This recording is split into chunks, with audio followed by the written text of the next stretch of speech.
Newsfirst Newsline with Faraz Shaukat Ali. Good morning and a very warm welcome to Newsline, live from the Newsfirst studios in Dawson Street in Colombo. Some people say that in Australia, electronics is very cheap. We're going to investigate that claim during the week. In the meantime, joining us this morning is Mr. Shamindra Ferdinando, the news editor of the Island newspaper. Very good morning to you. Good morning to you, Faraz. We've missed you on the program for several weeks now. Several months, I think. Yeah, is it? How time flies. Certainly. Indeed, time flies. The government is nearly 2 years, this government, nearly. And they seem to have got it wrong. What's all this business about the VAT increase? How was it done in the past? I'm told that in the past they included the legislation in the appropriation bill, and so increases went on. The people didn't seem to mind so much, but this time there's a big outcry. Why is that? The previous government raised VAT up to 20%. Yeah. But it was never challenged in the Supreme Court. So there was never an issue. Right. So this time, of course, people are aware of it. The NFF leader, Vimal Veeravansa, has moved the Supreme Court, and thereby he has scored, huge point by So I'm coming to another point here then, you've just reminded me. So does that mean that the opposition this time is doing their job, whereas in the past the opposition didn't do anything? I don't like to put it that way, but Vimal Veeravansa and the joint opposition, I'm sure they have taken advantage of the situation. And they have moved the Supreme Court, and the Supreme Court had intervened in this matter. So the government is under tremendous pressure because both President Maithripala Sirisena and his people, the SLP faction supporting him, they have rejected this increase. So the UMP will have to convince the SLP faction supporting President Maithripala Sirisena to vote for the VAT. I see. So I think the government is having a huge issue there. It is. We were told that the members of the President's Party, the Sri Lanka Freedom Party, are opposed to increasing the burden on people. It appears that they are very receptive to public opinion and to the way the public feel. I don't think so, Faraz, because obviously all members of the parliament, including members of the SLP, loyal to President Sirisena, they have all accepted duty-free car permits. So they enjoy perks and privileges at the expense of the taxpayers' money. But it's only... no, it's politics. They're just trying to take advantage of the situation. But I think both parties, both the SLP and the UMP and other political parties in Parliament, they are abusing. They are abusing their rights, and they are getting. But I think accepting the honourable members like Tharatha Korala, Ranil Wickremesinghe, and one other, the name fails me, and apologies for that, but apparently these three are actually using those vehicles themselves, as opposed to selling the permits. I really don't know, Faraz. What I know is that all members of Parliament, all 225, have obtained these permits. I see. All of them. And the issue is they are asking people to tighten their belts. Yes, the issue is the people in Salawa are still waiting. Yes. Now we're told the Daily News says half payment next week. Everybody's waiting. Yes. Everybody's being asked to tighten. There won't be any more places to tighten. Certainly, but the members of Parliament are having a good time, obviously.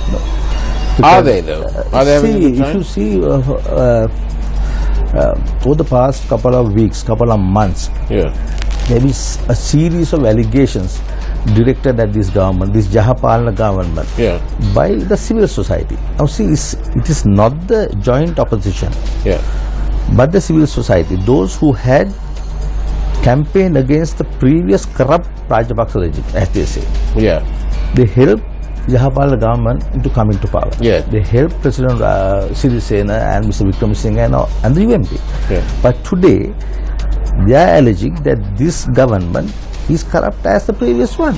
People like Mr. Krishmal Varnasurya, then Srinath Pereira, then Sarath Vijaysurya, number of people. Now, yesterday, Kirti Tennakoon. Now, he called a press conference and accused this government of massive fraud really about this whole and huge huge corruption. So you will see the people who helped Yahapalana government into power, they are complaining today, almost all of them. Indeed. Except few. So that's the issue. You have VAT issue, then ICTA, then Salava, the Aranayaka, number of issues. I mean, the entire country is in turmoil. And there's only so much that our network can do, because we've been involved in trying to find out exactly what ails the people, what is it that they are saying. And it's not very pretty what we're hearing from our Gammad door-to-door campaign, our 100-day program, our Think Again campaign or program. We are eliciting information which is, it's sad. It's sad that it's happening in a country such as ours. Poverty in these rural areas is abject. People, the housing situation is awful, and yet we have a government who's trying to bring these 65,000 homes. It sounds astonishingly very expensive. It sounds right. It's over 2 million a home, and there's that controversy. Everything is controversial. Yes. Everything is controversial. Nothing is just going as with the flow. Everything seems to be against the flow. And there must be something wrong. And there must be something wrong, Shamindra. When we have people on our program, we have professionals coming here, lawyer after lawyer, civil society people coming here. The reason they're coming here is because something somewhere is troubling them. And that's why they're here. So the greater that incidence, to me it seems that there are problems out there. Yes, certainly. Now, see, the most of the people who complain today are those who had campaigned against the previous government. You must realize that. That's most of the people now, including certain sections of the media, which very strongly campaign against the previous government on various issues, human rights, abductions, white vans, various issues. Today we see that they are the people who are leading this campaign against this government. Now see, if you take the organization set up by Srinath Pereira and Mr. Krishmal Varnasurya, they are strongly campaigning. You know that they are demanding that this government is not, that they have made so many promises over the past 2 years. Nothing met. Now, one example is the failure on the part of this government. I like to say the refusal of the on the part of this government to implement the national audit bill. Now, it's there for the past 13 years. Now, this government came to power on that promise. Because they said it would be implemented by March last year. Up to now, certain members of the government and certain influential people are opposing that bill, because that bill aims to tackle corruption in the public sector. Indeed. So a government which came into power promising maximum possible punishment to those who had been engaged in corrupt activities and to stop corruption is preventing the very bill which can help this country. Why? You see, in the past government, one of the things I remember former President Kumaratunga told me at just a location not too far from here, at an art festival. She said that, referring to the government of the day at the time, the Rajapaksa government, she said that there is a real fear psychosis prevalent in the country then. And of course, at the time, my reaction was to say that it was under her watch that various media institutions were attacked and so on. She seemed to have forgotten that. However, she did have a point. This fear psychosis, people were frightened to speak out in the last government.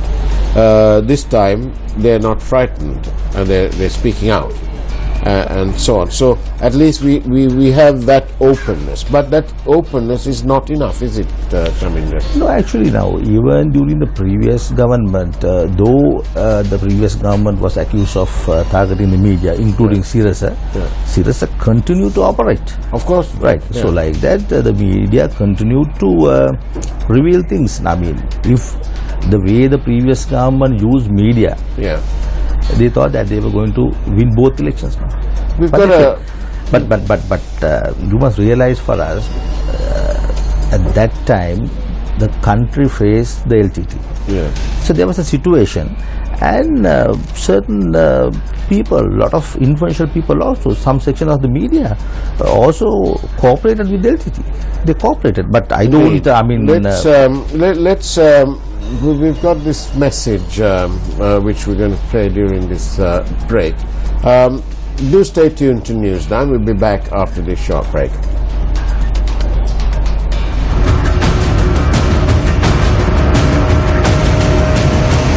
Newsfirst, Newsline. Newsfirst, Newsline with Faraz Shaukat Ali. Welcome back to Newsline, where we're joined this morning by Mr. Shaminder Ferdinando, the news editor of the Island newspaper.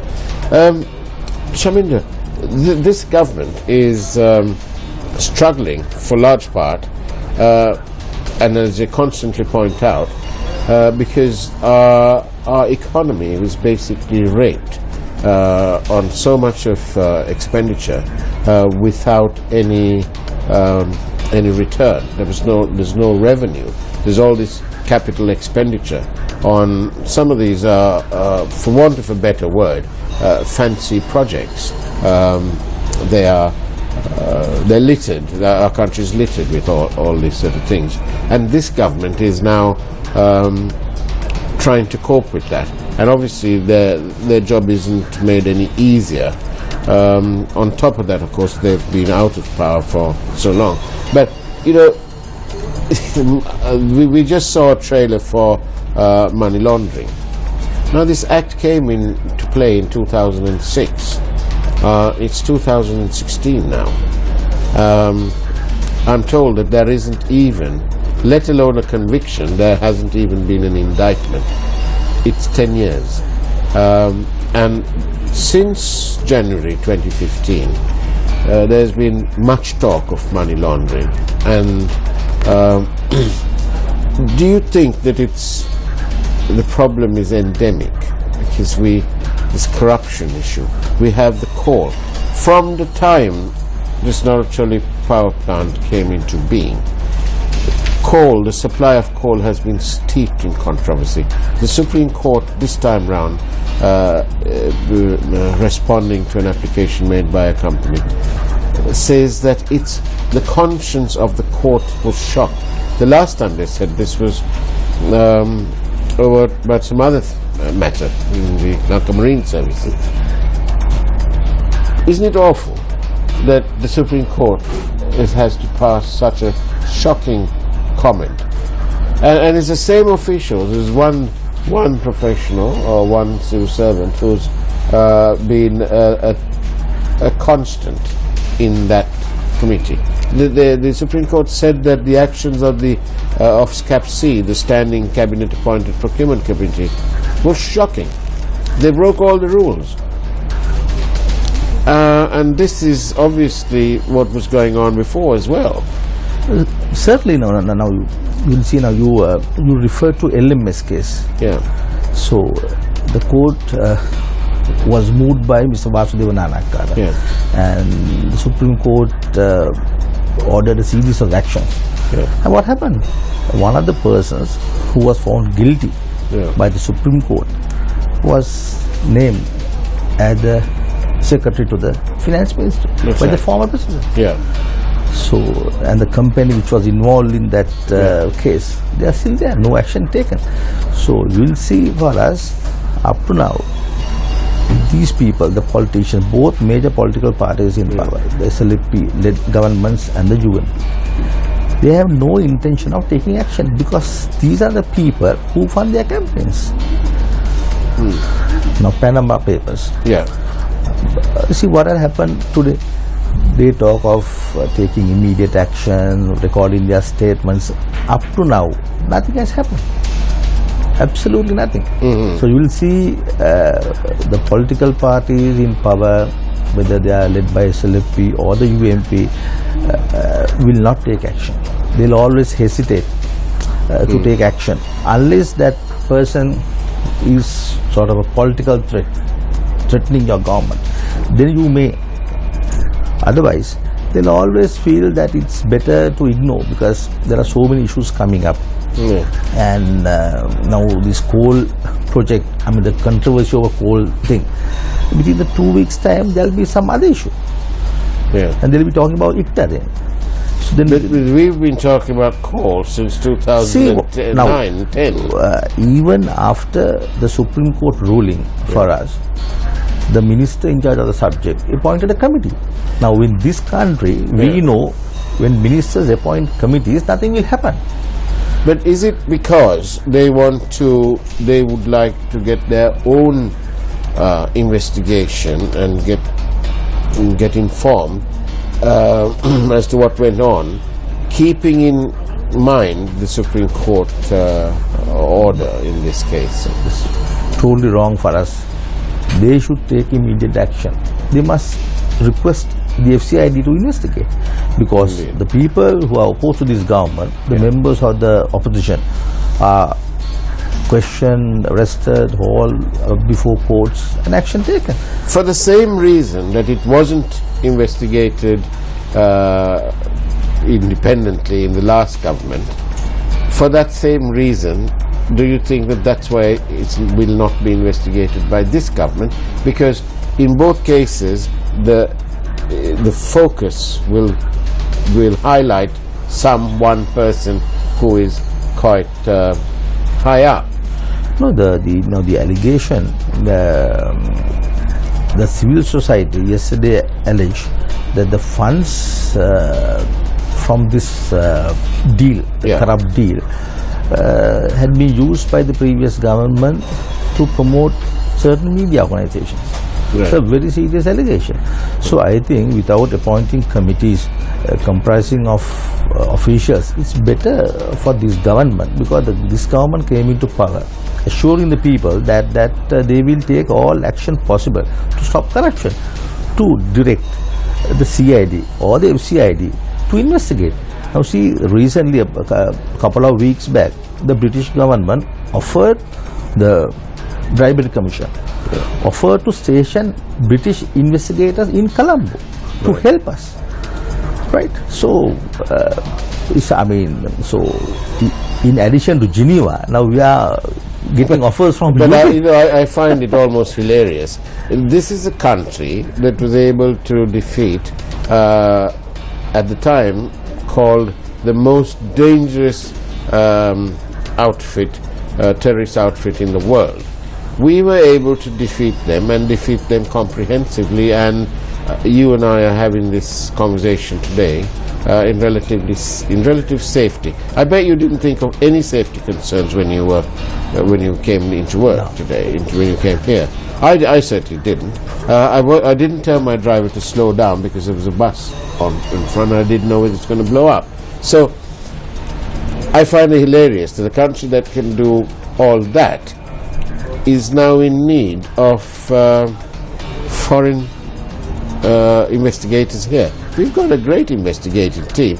if we let them get on with it. Certainly. I mean, if the police are allowed to conduct investigations freely without being directed by politicians, I think they can do a good job. Indeed. An important message on money laundering. But you must realize, for us, that in this country, even the Attorney General cannot operate freely. So he's under pressure. The Attorney General. And what about the Auditor General? He's come under attack. And there was an interesting thing which I'm going to share with you after this short message.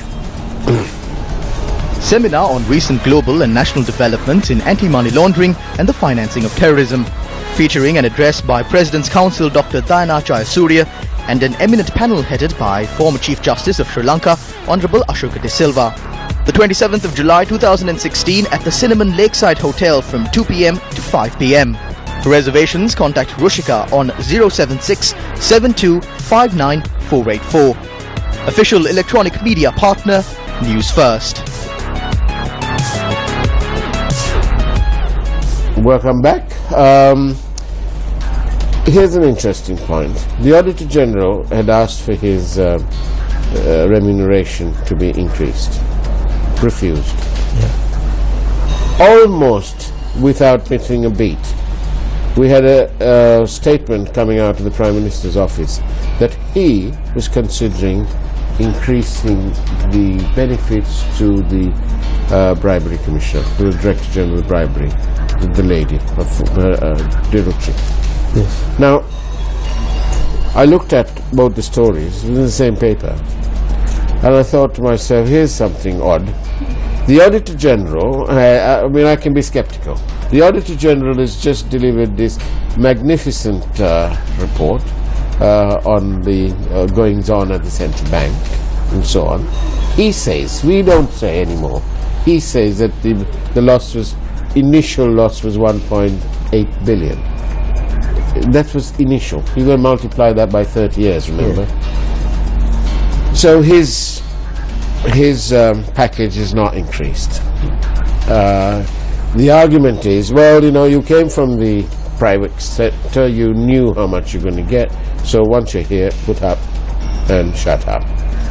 But almost in the same breath, there's another official who's being brought up to the standard of, I think, a ministry secretary. But nevertheless, that person too must have known when she or he came in to accept the position, how much he was getting paid. So, if it's what's he say? Sauce for the goose is sauce for the gander.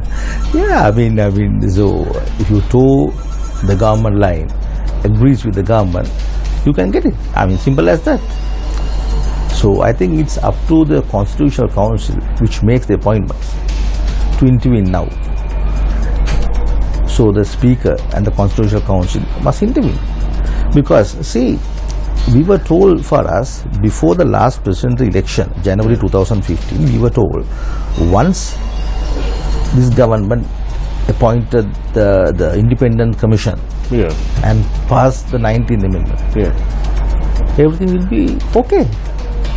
We were told repeatedly, the country was told repeatedly. Right. There's another thing. Now, in the past, let's just go back to this burning issue, and sorry for the pun, about coal. In the past, the accusation is that the former president intervened to give this, to openly award this tender to somebody connected to him. That's the allegation. Yes. All subject to proof, of course, we must say that. But, so there's no difference here. In this government, we have the standing cabinet-appointed procurement committee handing this over to some other company, costing the Republic money, more and more money. So no difference? No difference. Yes. According to Prishmal Varnasuriya, Srinath Pereira, those who had really campaigned for this administration, campaigned hard, they openly say there's no difference. And that's why they have a huge issue with this government. So I think the civil society today I think they are leading the campaign. It's not the opposition in the, because see, No, we have the official leader of the opposition who seems to think that he only represents the people in one part of the country. the opposition leader, Mr. Sambandan, is obviously is focused on his areas, On his issue. nothing else. But he is not, then cannot just be described as the... Now, what do you think is going to happen? Do you think this is going to be a cakewalk when they try and pass the legislation about the VAT? I don't think the SLP can vote for this vote in Parliament with the UNP. So what will happen? It will fail. It will fail. And Unless is it so much of a big failure that Mr. Wickramasinghe needs to come out of Temple Trees and give a statement saying that he's going home to Fifth Lane, like David Cameron? See, Do you think he'll resign? No. Oh, see, that's what I was hoping you'd say yes. President Sirisena has publicly declared that people cannot be burned. He's the person who asked for a revision of VAT. Indeed. So after making such a statement, I don't think the president can instruct his members in Parliament to vote for that. Unless, on that note, unless the government gets the act amended. together. Shaminder Ferdinando, thank you very much for being on Newsline. We really do appreciate your presence. And thank you for watching Newsline. Make your life simple but significant. Think again and again before you part with your vote. It's so important.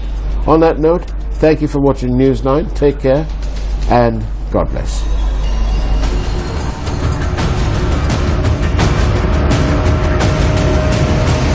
Newsfirst Newsline with Faraz